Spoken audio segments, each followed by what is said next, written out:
felt good about that until I realized I was the 499th call. But I've got to tell you, I played golf with Bill down at Pine Valley. I don't know whether you were there, young Bill, but on the 17th hole, I said to him, I said, you know, we're tied.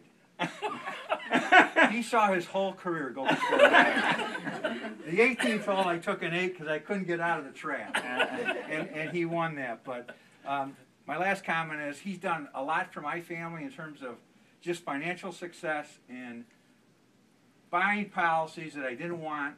And I'm so glad I got them. It's one of the best things that ever happened to me. So thank you very much. Thank you, Mike. Hey, thanks, Ben. Appreciate it. Bill, Mark's got a couple comments.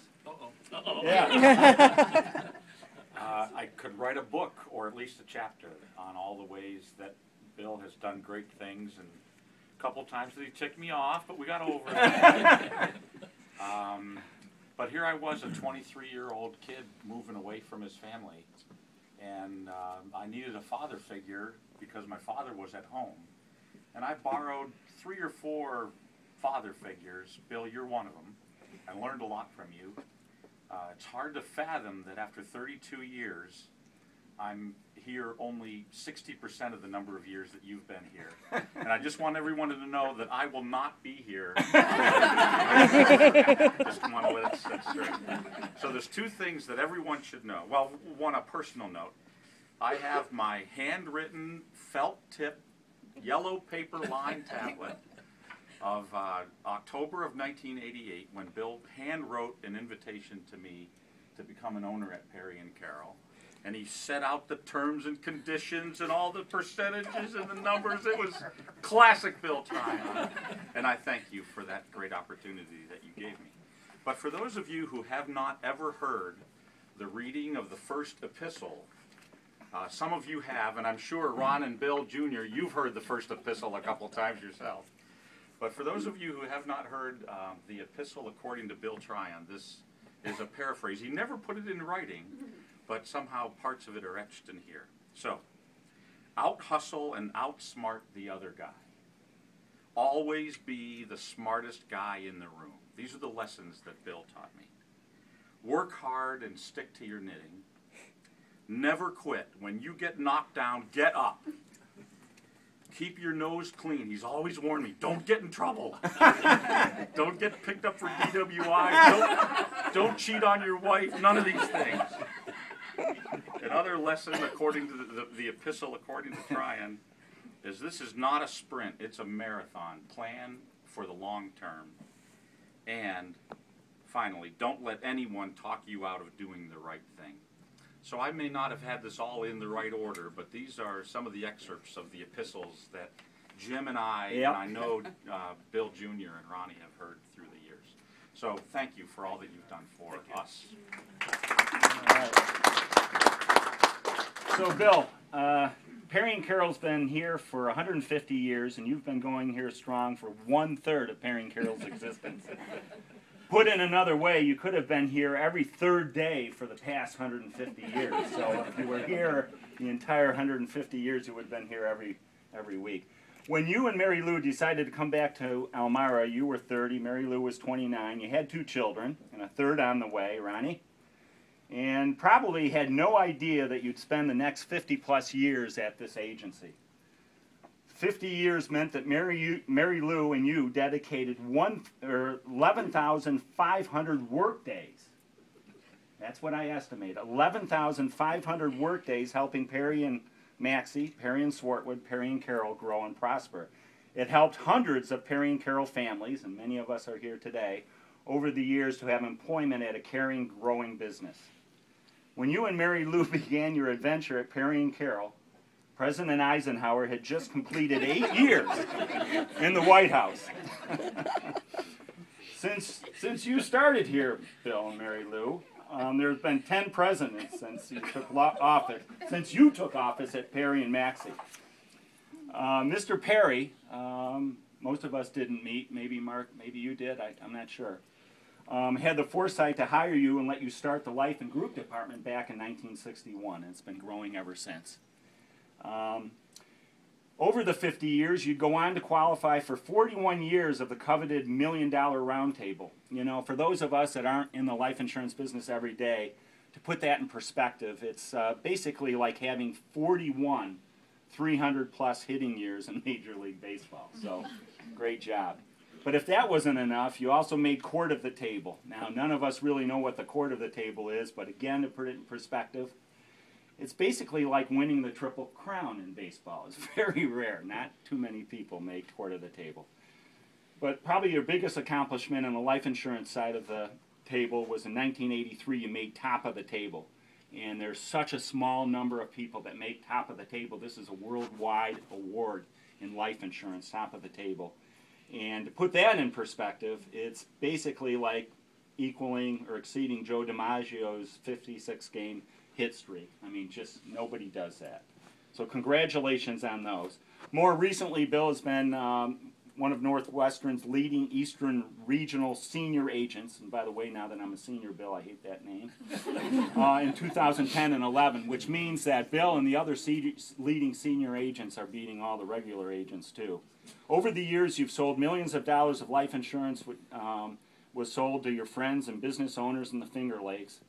Mary Lou and you would contribute countless hours and donations to our community. Elmira College, Onondaga Medical Center, the Ernie Davis statue are just a few to name, just a few to mention. But most importantly, Bill and Mary Lou, you raised 3 wonderful children. You have been blessed with 8 grandchildren and 2 great-grandchildren so far. So, many memories. All of us here today have so much to be thankful for. It's right around the holidays. It's a good time to do that. We have a gift for you and Mary Lou, and it's not only from all of us that are here at Perry and Carroll today, but it's also from all of the many employees that you've, really hundreds of employees, fellow employees that you've worked with over the years. So if you and Mary Lou will come right over here. We're hoping that this gift will be a nice memory, lasting memory of your 50 years, and still going strong here at Perry and Carroll. So, Bill and Mary Lou, the Excalibur Steuben piece, from all of us to you and, of course, your family and all of our family. So, I think another round of applause here. And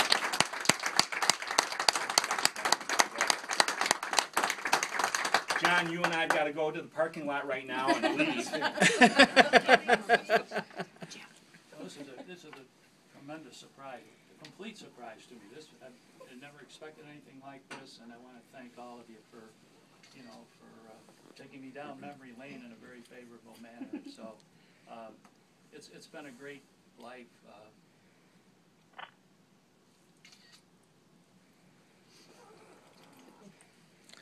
Bill, you're going to tell him how he beat you in golf? Beat me. Actually, it was me. It was That's me. really why I thought you came in here. He beat me in golf. He beat Jim And me too. Yeah. 3 months ago, and believe me, folks, it wasn't 45 minutes from the point I walked off the Mark Twain golf course. I got home, and the phone started ringing. I got 5 phone calls within an hour about what the hell's wrong with you? Why did you let Carpenter beat you? I walked up to the tee at Mark Twain the next day, and all the guys said, "Carp said he beat you, huh? Is that true?" He didn't stop with me. He beat Roger too. Played well that way, Don. Just played hard enough to win. But anyway, thank you. I started with back in 1961 with, as Jim has said, when Charlie Perry asked me to start a life group and pension department at Perry Maxey then, and he deliberately did not want me multi-licensed. He wanted me just to retain, just work in the life department only, because he was afraid if I did get multi-licensed, I would gravitate away from life over to property and casualty and homeowners and so forth. So I've really had just the life and accident and health license all my life. But I tried to get. I'd been in business since 1955. After Mary Lou and I and Sue were discharged from the Marine Corps, and went to work in Syracuse with Connecticut General, and came back here to run their office on in the current overhead door building up on College Avenue. That was Connecticut General's office. In about 1957, they brought me back here, and then Charlie approached me in October of 1961 to start a new department for Perry Maxey, excuse me. And at that time, I had lost business to Northwestern, and I tried to get Northwestern then.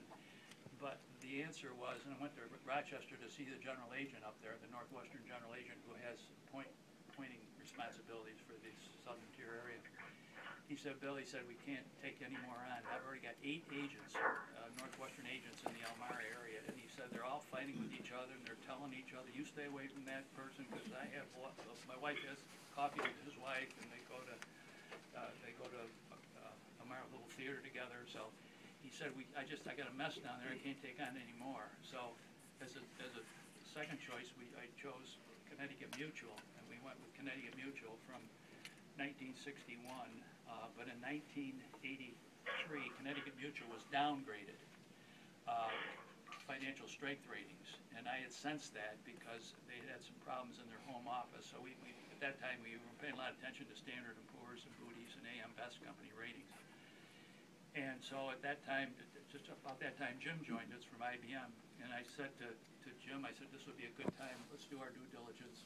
This is a warning to us. We saw that downgrading with Connecticut Mutual, that we take a look at the industry, step back, take a look at the industry, because from 1961 until 1983, we built a pretty sizable book of business. So we figured most companies might be interested in having representation. And so Jim did a study. It took him 3 months, and gave him got everything done, a big spreadsheet. It was supposed to take 3 weeks, but it took me 3 months. And back in February, we looked it over, and it was a no-brainer. The #1 company then was Northwestern. So we went and got in the car and went up to Rochester, and this time the whole situation down here had changed in that 22-year period. Bill Swan, Richie's dad, had been a Northwestern agent. Clayt Kaminska was, I don't know if any of you knew Clayt Kaminska, Northwestern. He's a good Northwestern agent. All the Blair family, Howard Blair, his father and his daughter and son, Northwestern agents. Art Miller, Art Miller's father, the dentist, his father was a Northwestern agent. Joe Kay, there's unbelievable how many agents they had. But now age had solved some of that problem, so now they were looking for agents. So as it turns out, I was able to represent Northwestern starting in February of 1983. Very interestingly, 1984, excuse me, very interestingly, Newell Mullen, who was the CEO of Tryon, died very unexpectedly in December of 1983. He was leaving the plant on East Clinton Street at about 6 o'clock in the evening with one of the directors who was in for the meeting the next day, and he dropped dead in the street and died. And then the Trayer board came to me and asked me, they needed somebody locally to replace Newell. And to make a long story short, they asked me to come be the CEO. They had no local owners that were, that lived in the area. Most of them lived out as far away as Florida and out in the Midwest. So I thought, gee, can I do both of these things? And I talked it over, of course, with Mary Lou, and I decided, well, maybe I better, because my grandfather's a man that had the Tryon shackle invention that started Trayer. He didn't have any money, but he found 4 other investors, came here from Rhode Island, and started Trayer. So I thought, from a family standpoint, I guess I've really got to step up to the plate here and do what I can. So I spent a lot of time, as all of you know, working there, because I would try to get in the shop at about 6:30 in the morning, starting in February of 1984, and go through the plant from one end to the other, and for about an hour and a half. It was management by walking around, and I got a great feeling for what was going on in the plant. If somebody didn't want to talk to me or shun me, then I think, uh-oh, we've got a problem here. There's something going on in this department, and did that until we finally brought in a replacement about 6-8 years ago. So what it did is it stretched me out time-wise, as Mary Lou can tell you. I just had an awful lot of work to do. In try to organize my time. And in a way, it's been good because so much of my life has been time management, work ethic and time management, and taking advantage of what time I have. I have to maximize, you know, the rate of return that's the time that I'm working on a case. So, you know, that's been a driving force for me. Been married 58 years. She's my best friend. She's my buddy. Yay! We also have some flowers here from Mary Lou, Bill. And she's been an unbelievable wife, unbelievable mother, right, guys? Sue. Is it right? And our 59th is coming up in June. And frankly, you know, we both have our health, and I'm looking forward to, you know, to being around and working too. I would not do well in retirement. No. No. I'd be like John Carpenter. You might be able to beat him if you retired. He does look pretty good. He looks better than he's ever looked. Maybe I could recapture those seconds. Yeah, that's Hey, John, take a look. Some of my golf skills, right? Wow, Bill. But anyway, it's been a great experience for me. You know, I've always tried to work hard. I've tried to, I set goals for myself and my family. And this is what's fun about it. I mean, we solve problems all the time. I love solving problems, and it's just it sounds trite. It sounds sort of basic, but it's the way I just enjoy working. I enjoy meeting people.